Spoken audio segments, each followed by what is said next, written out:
नमस्कार, मैं सत्यजीत सिंह पुनः आपका स्वागत अपने इस YouTube चैनल सत्यजीत लॉ में कर रहा हूँ। ये वीडियो एक इम्पॉर्टेंट अपडेट के लिए भी है, कुछ ज़रूरी जानकारियाँ भी हैं और आप लोगों के लिए आवश्यक है, क्योंकि अभी जो लेटेस्ट एक जो संशोधन हुआ है उत्तर प्रदेश न्यायिक सेवा नियमावली में, जो पंचम संशोधन हुआ है, चौथा संशोधन जैसा कि मैंने आप लोगों को लास्ट वीडियो एक बना चुका हूं मैं। तो जब चौथा संशोधन हुआ था तो कुछ चेंजेस हुए थे। चेंजेस में मेजर जो चेंज हुए थे उस वक्त, वो एक इंग्लिश का जो पहले पेपर हुआ करता था 200 मार्क्स का मेंस में, वो दो पार्ट में डिवाइड हो गया था। उसमें से 100 नंबर का इंग्लिश का और 100 नंबर का हिंदी में डिवाइड हो गया था। दूसरा क्या हुआ था कि revenue code, Uttar Pradesh revenue code ये शामिल हो गया। यूपी ZALR एक्ट की जगह यूपी रेवेन्यू कोड आ गया था। ये चौथा संशोधन था। लेकिन अभी हाल ही में जैसा कि पता चल रहा है, पांचवा संशोधन भी आ गया है और उसमें भी कुछ बदलाव एक्सपेक्टेड है। और ये बदलाव ऐसे हैं जो बहुत इंपॉर्टेंट है आप लोगों के लिए, और काफ़ी चेंजेस लेकर के आएंगे। हम लोगों को भी अपने आप को चेंज करना पड़ेगा उसी तरीके से, और आप लोगों के लिए इम्पॉर्टेंट पीरियड है, क्योंकि काफ़ी दिन हो गए हैं PCSJ यूपी की वैकेंसी नहीं आई है।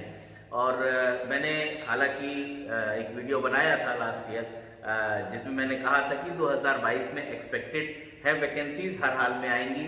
APO की आ गई, PCSJ की अभी आई नहीं है, परंतु मत भूलिए नवंबर और दिसंबर अभी बाकी है और उम्मीद है कि अभी इसी वर्ष शायद ये वैकेंसीज आ भी जाएं।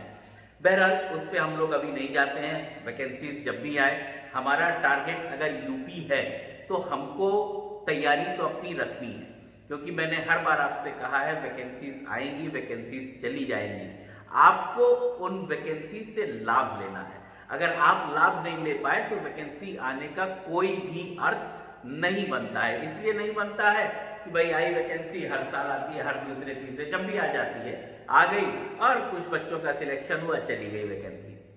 आपको ऐसा नहीं करना है, आपको तो तैयारी रखनी है। आप तैयार रहिए अपना आर्म्स और शस्त्रों के साथ में। जैसे ही वैकेंसी आती है, आपकी तैयारी उन बच्चों से बहुत आगे हो जाए जो आज भी डायलेमा में है कि अभी आएगी वैकेंसी, फिर पढ़ने जाएंगे, फिर पढ़ेंगे। मेरे इंस्टीट्यूट में जहाँ पे मैं पढ़ा रहा हूँ, यथार्थ लॉ एकेडमी में, तो वहाँ पे लगातार कंटिन्यूअस बैच चल रहा है यूपी PCSJ का। बच्चे बहुत सीरियसली लगे हैं और मेरे दिशा निर्देशानुसार वो काम कर रहे हैं। अपनी मेंस की उन्होंने ऑलमोस्ट तैयारी पूरी कर दी है और साथ ही साथ वो अब उस पे रिवीजन, उस पे जो टेस्ट सीरीज है, उस टेस्ट सीरीज को डेली वो लोग टेस्ट दे रहे हैं बच्चे। तो जो बच्चे मुझसे डायरेक्ट कांटेक्ट में नहीं है, जो इंस्टीट्यूट में नहीं है, वो कम से कम जहां पर भी हैं वो अपनी पढ़ाई पूरी रखें, मेंस की तैयारी आप पूरी रखिए, क्योंकि इस बार चेंज होने वाला है और ये बहुत ही अच्छी अपॉर्चुनिटी होती है। जब भी चेंज होता है, कोई बदलाव होता है, तो उन बच्चों के लिए, उन लोगों के लिए बहुत इंपॉर्टेंट हो जाता है जो बच्चे मेहनत कर रहे हैं, लगातार मेहनत कर रहे हैं, जुड़े हुए हैं अपने मिशन में, अपने लक्ष्य से लगे हुए हैं, उन लोगों के लिए बहुत इंपॉर्टेंट हो जाता है। तो अगर आप देखिए, ये जो पंचम संशोधन है उत्तर प्रदेश न्यायिक सेवा नियमावली में, उसमें जो पहले तो मैंने 4th अमेंडमेंट आपको बताया था, वो जो 4th अमेंडमेंट था उसमें मैंने आपको दो चीज बताई थी कि एक तो जो पहले लैंग्वेज का पेपर था, जो पहले केवल और केवल इंग्लिश लैंग्वेज था, इसको दो पार्ट में 100-100 नंबर के दो पार्ट में डिवाइड कर दिया गया। एक हिंदी लैंग्वेज का भी आ गया इसमें और एक इंग्लिश लैंग्वेज का पेपर। अब क्या है, 100-100 मार्क्स के दोनों पेपर में डिस्ट्रीब्यूशन हो गया। तो जो बच्चे बोलते थे कि हिंदी के बच्चों के साथ में गलत हो रहा है, अन्याय हो रहा है या ठीक से नहीं हो पा रहा है, और मैंने तो हमेशा शुरू से, राइट फ्रॉम द बिगनिंग, जो बच्चे मुझसे पढ़ चुके हैं, पढ़ रहे हैं, वो लोग इस चीज को जानते हैं। मैं हमेशा एक बात कहता हूं, आप हमेशा जो और मेरी जो वीडियोस पीछे भी आप देखेंगे, वो उसमें भी मैंने हमेशा कहता हूं कि आप लोग हमेशा जो बेयर एक्ट की है वो इंग्लिश और हिंदी दोनों में लीजिए। उसका कारण है, मान लीजिए आपकी इंग्लिश बहुत अच्छी है, पर अगर आप उत्तर प्रदेश में आप न्यायिक सेवा में आपका चयन हो जाता है। जब आप कोर्ट प्रोसीडिंग्स में बैठेंगे तो आपके पास में 95% एप्लीकेशन डिस्ट्रिक्ट कोर्ट में आपके पास में हिंदी में आएंगी, तो आपके लिए दिक्कत हो जाएगी हर चीज। फिर उसके बाद अल्टीमेटली आपको पढ़ना पड़ेगा। तो आज भी अभी से जब से आप पढ़ रहे हैं तो थोड़े बहुत हिंदी शब्दों से जानकार होते रहिए उन शब्दों के बारे में, क्योंकि मैं देखता हूं इंग्लिश वाले बच्चे बिल्कुल हिंदी वाले शब्दों की तरफ देखना नहीं चाहते। हिंदी वाले बच्चे इंग्लिश वाले शब्दों को बहुत अच्छे से सुनते रहते हैं। तो इस वजह से आप लोगों के लिए एक तो ये चेंज था। दूसरा चेंज था यूपी ZALR की जगह यूपी रेवेन्यू कोड 2006 वो आ गया था। ये दो इंपॉर्टेंट अमेंडमेंट थे, ये यूपी ZALR की जगह रेवेन्यू कोड। अब जो है अब अगला जो 5th अमेंडमेंट हुआ है वो बहुत इंपॉर्टेंट है और वो आपके जीएस के पेपर में भी चेंज कर रहा है। जीएस के पेपर में भी चेंज लेकर के आ रहा है और वो चेंज ये है कि अब एग्जैक्टली तो जब आ जाएगा क्लियर होगा तो फिर पता चलेगा, लेकिन जो चेंजेस होने वाले हैं वो आप ये जान लीजिए कि बहुत सारे जीएस में कई सारे ऑलमोस्ट एक्ट्स कह लीजिए आप उसको, वो भी जुड़ जाएंगे। जैसे जो सीनियर सिटीजन से रिलेटेड, महिलाओं पे जो अत्याचार हो रहे हैं, बच्चों पे जो अपराध हो रहे हैं बच्चों के विरुद्ध, वो सारे जो भी उसके लीगल कॉम्प्लिकेशंस हैं या जो भी लीगल चीज़ें हैं वो अब जीएस में भी इंक्लूड हो जाएंगी।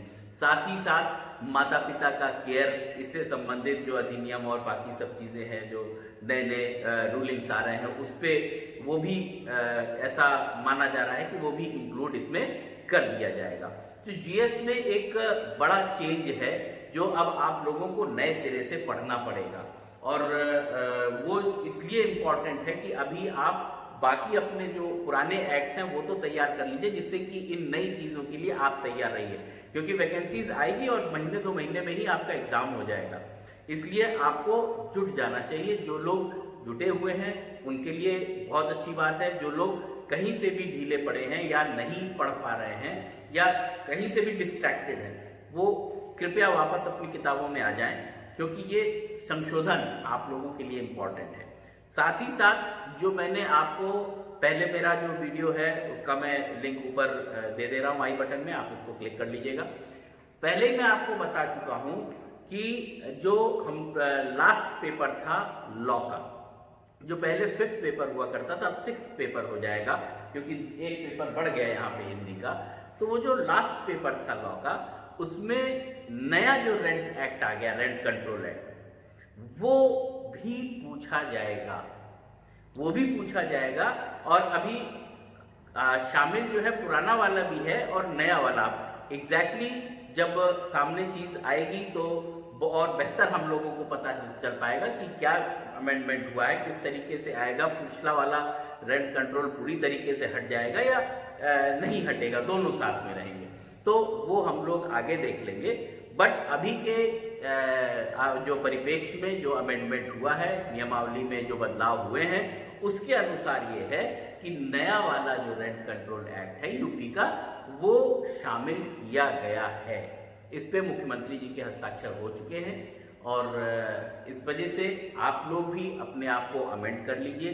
बाकी सब चीज़ें आपकी सिमिलर हैं, जितने जो मैंने आपको बताए हुए थे, जिस तरीके से आपको पढ़ना था, सारी चीज़ें मैं आपके साथ में डिस्कस कर चुका हूँ। तो इन नए सिरे से, इस नई सब चीज़ों से जो भी आएंगे वो हम लोग अपडेट होते रहेंगे। मेरा केवल आप लोगों से रिक्वेस्ट ये है कि प्लीज़ आप लोग अपनी पढ़ाई करते रहिए और इस जो नया अमेंडमेंट और नए सेक्शंस के साथ में जो भी चीज़ें आने वाली हैं, उसमें उन बच्चों के लिए नए सिरे से जो बच्चे छूट गए थे, जो अभी तक जिनको लग रहा था कि अभी वैकेंसीज आएगी तो हम पढ़ाई करेंगे, 14 नवंबर को हम लोग यूपी PCS J के लिए टारगेटेड बैच, जिसमें स्पेशली आपके जो 6 लोकल एक्ट्स हैं फिलहाल, +1 मान लीजिए रेंट कंट्रोल यूपी का नया वाला, 7 लोकल एक्ट्स और जो आपके फर्स्ट पेपर मेंस में 9 माइनर एक्ट्स हैं, वो इम्पॉर्टेंट एक्ट्स हैं, वो हम लोग उसको ध्यान में रखते हुए नया बैच 14 नवंबर से शुरू करने जा रहे हैं, जिसका डिटेल मैं आपके डिस्क्रिप्शन बॉक्स में भी आपको मिल जाएगा और स्क्रीन पर भी मिल जाएगा। जो भी बच्चे इंटरेस्टेड हो वो लोग इंस्टीट्यूट से, संस्थान से संपर्क कर सकते हैं। बाकी मैं आप लोगों के साथ में कुछ और इम्पॉर्टेंट चीज़ें हर हफ्ते डिस्कस करता रहूँगा, वो हमारी आपकी मुलाकात होती रहेगी। चलिए, ये बहुत एक ज़रूरी चीज़ थी जो आप लोगों के साथ में शेयर करनी थी। और बहुत सारे बच्चे बोल रहे थे उसके ऑनलाइन बैच के लिए। तो ऑनलाइन बैच एक्चुअली एक हम लोगों का ऑलरेडी रन कर रहा है, तो इतना ज़्यादा जो है, क्योंकि यहाँ पे ऑफलाइन भी क्लासेस रहती हैं, ऑनलाइन भी क्लासेस हैं, तो वो ऑनलाइन बैच मोस्ट प्रोबेबली 14 नवंबर को जो ये ऑफलाइन बैच शुरू हो जाएगा, उसके बाद फिर शुरू करेंगे हम लोग ऑनलाइन बैच भी, जो भी नया संशोधित जो भी सिलेबस है उसी के साथ में। चलिए, अपना ख्याल रखिए। आजकल सर्दियों का सीज़न है, शुरू हो गया है, बदलाव है प्रकृति में भी, तो बीमार काफ़ी हो रहे हैं लोग। आप लोग संभल के रहिएगा, क्योंकि अगर बीमार हो जाते हैं, मैं हमेशा बच्चों से बोलता हूँ कि वो जो 5-6-7 दिन आपके निकल जाते हैं, वो आपके पूरे रिदम को डिस्टर्ब कर देते हैं। इसलिए कोशिश करिए गर्म पानी पीते रहिए, पानी में पीने में थोड़ा सा गर्म आप पीते रहेंगे तो गला आपका ठीक रहेगा। और बाकी आप लोग बेहतर हर चीज़ जानते हैं, पढ़ाई लिखाई कैसे करनी है, काफ़ी चीज़ें हमारी आपकी डिस्कस हो चुकी हैं। जो भी बच्चे जो कुछ पूछना है वो कमेंट बॉक्स में अपना कमेंट डाल सकते हैं। हम लोगों की वहीं पर जो भी आप लोगों के प्रॉब्लम्स होंगे मैं आप लोगों का निराकरण करने की कोशिश करूँगा। चलिए, बहुत बहुत धन्यवाद। Best of luck, best wishes. जुड़ जाइए, यूपी की वैकेंसीज एक्सपेक्टेड अभी भी हैं। मैंने 2022 कहा था, अभी 2 महीने बाकी हैं, तो लगे रहिए आप। चलिए, बहुत बहुत धन्यवाद। नमस्कार।